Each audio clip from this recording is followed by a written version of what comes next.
100 शब्द प्रति minute dictation start करते हैं 5 सेकंड बाद।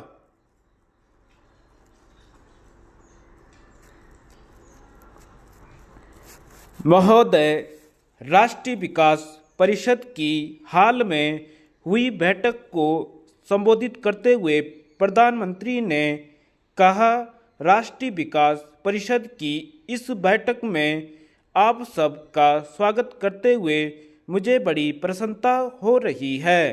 परिषद का दिसंबर 2000 में बैठक हुई थी, जिसमें 22 योजना के दृष्टिकोण पत्र को स्वीकार किया गया था। इसी के साथ योजना के निर्माण की व्यापक प्रक्रिया आरंभ हो गई थी। मुझे इस बात का हर्ष है, अब हम इस प्रक्रिया के अंतिम चरण में हैं। 10वीं पंचवर्षीय योजना का निर्माण योजना आयोग एवं केंद्रीय मंत्रालयों, राज्य सरकारों और संघ क्षेत्रों के प्रशासनों के बीच हुए बृहद विचार विमर्श के आधार पर हुआ है। अब यह योजना इस महत्वपूर्ण सभा के समक्ष विचारार्थ प्रस्तुत है। हमारे चारों ओर आर्थिक, सामाजिक और राजनीतिक क्षेत्रों में महत्वपूर्ण परिवर्तन हो रहे हैं। बाजार की शक्तियों एवं उदार नीतियों से संचालित विकास के एक नए दर्शन का उदय हो रहा है।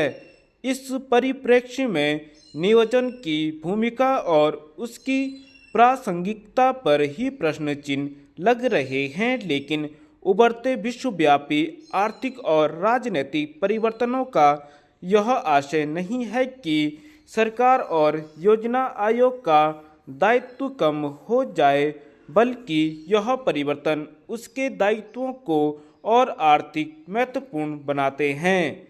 राष्ट्रीय विकास परिषद की पिछली बैठक में मैंने देश के लोगों के सामाजिक, मानवीय और आर्थिक विकास में नियोजन की महत्वपूर्ण भूमिका पर बल दिया था।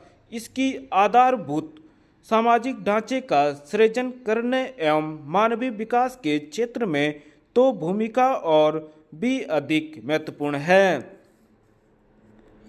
सार्वजनिक क्षेत्र के हमारे अपने अनुभव तथा विश्व के कई अन्य देशों के अनुभव से यह पता चलता है कि कतिपय विशिष्ट परिस्थितियों में बाजार कार्यकुशलता को प्रश्रय देने का माध्यम हो सकता है। हम सभी को बाजार की इस भूमिका को स्वीकार करना चाहिए, लेकिन इस देश की प्रगति और विकास को केवल बाजार के तंत्र के भरोसे ही नहीं छोड़ा जा सकता। अपने लोगों की न्यूनतम आवश्यकताओं की पूर्ति के लिए हम केवल बाजार पर ही निर्भर नहीं रह सकते। सभी को शिक्षा और स्वास्थ्य सुविधाएं हम बाजार द्वारा उपलब्ध नहीं करा सकते। हमारी निर्धन ग्रामीण जनता को बाजार अकेला रोजगार और जीवन यापन के लिए पर्याप्त मजदूरी की गारंटी नहीं दे सकता।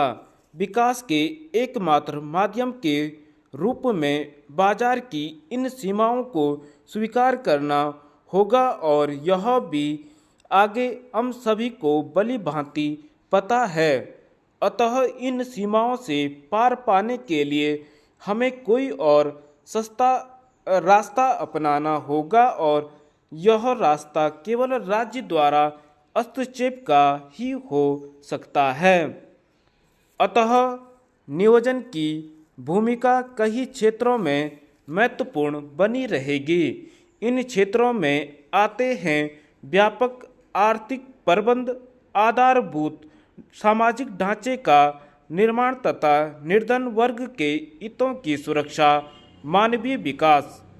बाजार का तंत्र क्रय शक्ति से समर्थित मांग और आपूर्ति के बीच संतुलन बना सकता है, लेकिन इस क्षेत्र में भी यह आवश्यकता और आपूर्ति के बीच संतुलन स्थापित नहीं कर सकता। महोदय, नियोजन उन गरीबों और दलितों के हितों की रक्षा के लिए महत्वपूर्ण है जो अधिकतर बाजार व्यवस्था के बाहर हैं और जिनके पास ऐसी परिसंपत्तियां भी नगण्य हैं कि जिनके बल पर आर्थिक गतिविधि के स्वाभाविक विकास का लाभ उठाया जा सके।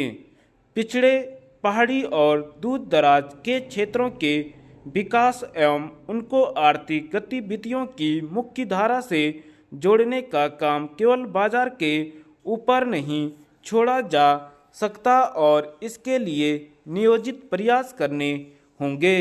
पर्यावरण, वन एवं परिस्थिति की रक्षा और दुर्लभ खनिजों जैसे दुर्लभ संसाधनों, भूमि और जल के उपयोग के संदर्भ में बाजार अपेक्षित भूमिका नहीं निभा सकता। इन क्षेत्रों में एक दीर्घकालीन परिप्रेक्ष्य की आवश्यकता और इसके लिए नियोजन आवश्यक है।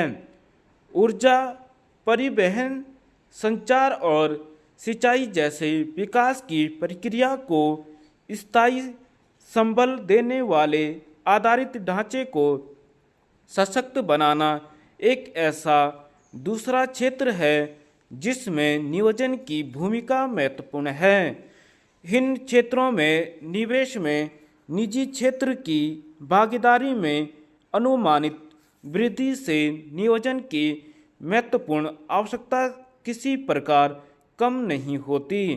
अतः आज के उभरते परिप्रेक्ष्य में नियोजन और बाजार के तंत्र में इस प्रकार परस्पर संतुलन बिठाने की आवश्यकता है कि दोनों एक दूसरे के पूरक हों।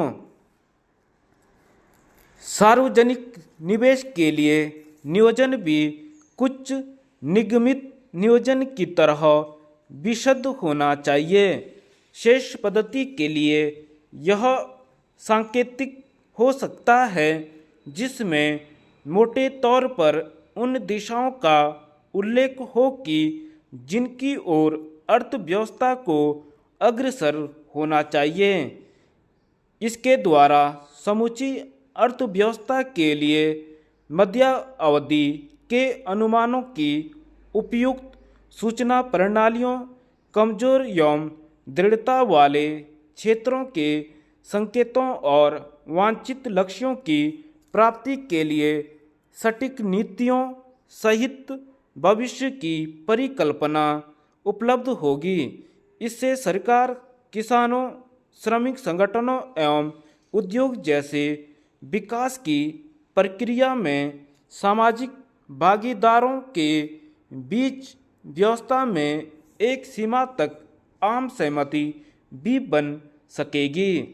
मेरे विचार से आज प्रश्न यह नहीं है कि हम बाजार व्यवस्था अथवा नियोजन में से किसको चुनें।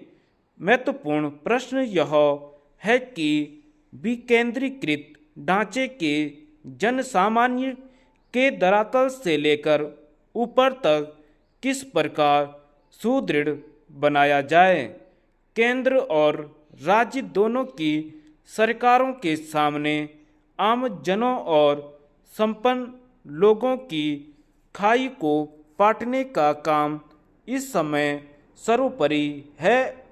अतः असली चुनौती यह है कि वे नीति निर्धारण में विशेषतया मानवीय और आर्थिक विकास के महत्वपूर्ण और अंतर क्षेत्रीय मामलों में समग्र दृष्टिकोण विकसित करने से समन्वयकारी भूमिका का निर्वाह करें।